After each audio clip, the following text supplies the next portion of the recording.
Hello mga moms! For today's video, eto na nga po pala yung continuation nung kahapon pa. Pasensya na po kung nabitin po kayo dun sa video ni Gasi kahapon. Hahaba po kasi ang video natin. Anyway, eto na nga't naghihintay kami sa labas. Nasa loob pa kasi ang mga first batch dyan. And then nung nakauwi na nga sila, eto nga't papasok na kami sa loob. Bago nga ako nag-video dyan, nagpaalam muna ako kay teacher.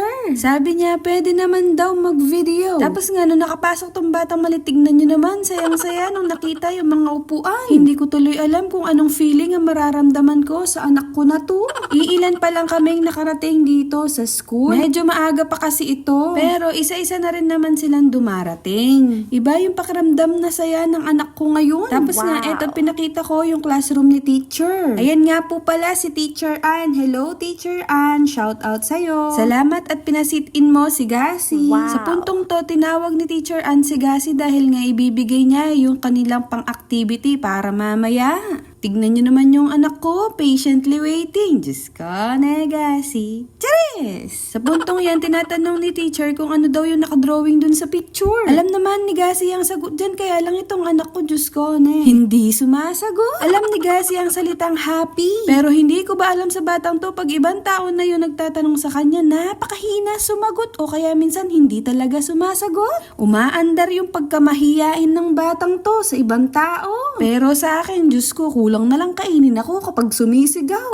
Charis! Tapos ito na nga, unti-unti dumadami yung mga estudyante ni teacher. Tapos nakita ko sa part na yan, nandidiyan pala yung mga grooming kit ng mga batang to. Sa banda naman nito, ito yung aircon nila at Christmas tree. O diba, san ka pa? Daycare center, public school, may aircon. Tama lang yun dahil maliliit pa tong mga alaga ni teacher. Saka mga parents naman po nagbabayad ng kuryente kaya huwag kayong mag-alala. Natuwa nga ako nung nalaman kong the aircon ng daycare center na to. Dahil hindi ako mag-aalala ng pagpapawisan si Gasi. Kahit sit-in pa lang si Gasi, natutuwa ako sa mga nakikita niya ngayon. Hinahayaan lang dyan ni teacher na magtakbo-takbo si Gasi dahil wala tayong magagawa. Ganyan talaga kapag may batang maliit. Pero tignan nyo naman, minsan nakikisama siya. Yan ang gusto kong makita sa kanya kapag may mga batang may ginagawa, nakikisama at ginagaya yung pinapagawa ni teacher. Mga oras na yan, magi-start na silang mag-pray. Then after nilang mag-pray, eto naman at nagbayang magilaw naman sila.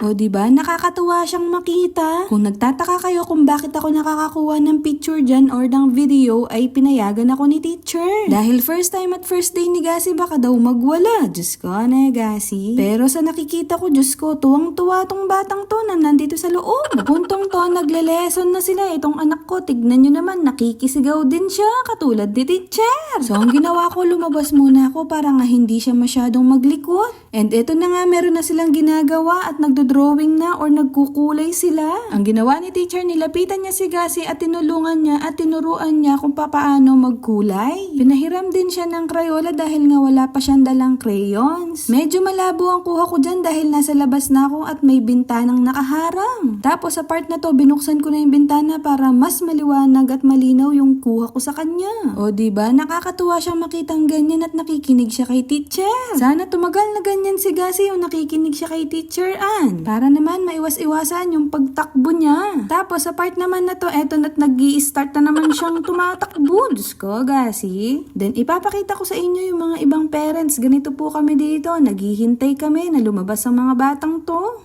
2 oras lang naman ng kanilang klase. Sa mga oras na to, magi-start na ang kanilang activity. Different emotions nga ang kanilang activity ngayon, happy and sad. Basta ako, happy ako kay Gasi sa nakikita ko ngayon. Meron siyang kinakain na jelly ace dyan dahil pinamimigay ni teacher yan kapag tama ang sinasagot. Hindi ko alam kung paano siya nagkaroon ng jelly ace. Hindi ko na kasi nakuhanan nung binigyan siya ng jelly ace. O diba, akala nyo ako lang ang sumisilip, eto rin palang mga nanay na to. Dahil excited din sila sa mga ganap ng mga anak nila. Tapos tignan nyo yung ano ko, Diyos ko, biday Gasi. Gane. Charis! Tapos ito nga, Diyos ko, lumapit siya kay teacher. Naghihintay yata siya na mabigyan siya ng candy. Nagbibigay kasi ng papremyo si teacher kapag tama ang sinasagot ng mga estudyante niya. Tapos, ito naman yung pangalawang activity na ginagawa nila. May cash prize naman sa mga mananalo. O, diba? Ang yaman ni teacher. Charis! Itong anak ko, hinayaan ko lang siya dito kahit hindi siya manalo. Ang importante, naging masaya siya. Ang importante, meron siyang nalaman sa araw na to. Iba rin kasi yung nalalaman ng isang bata sa kapwa niya na bata. At the same time, kung meron pang teacher na kasama, talagang makikinig sila.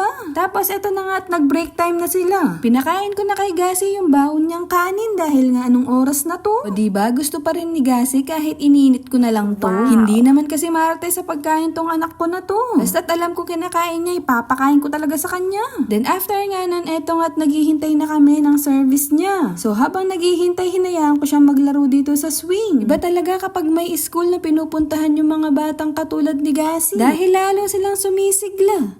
Yun lang, tapos na. Bukas ulit.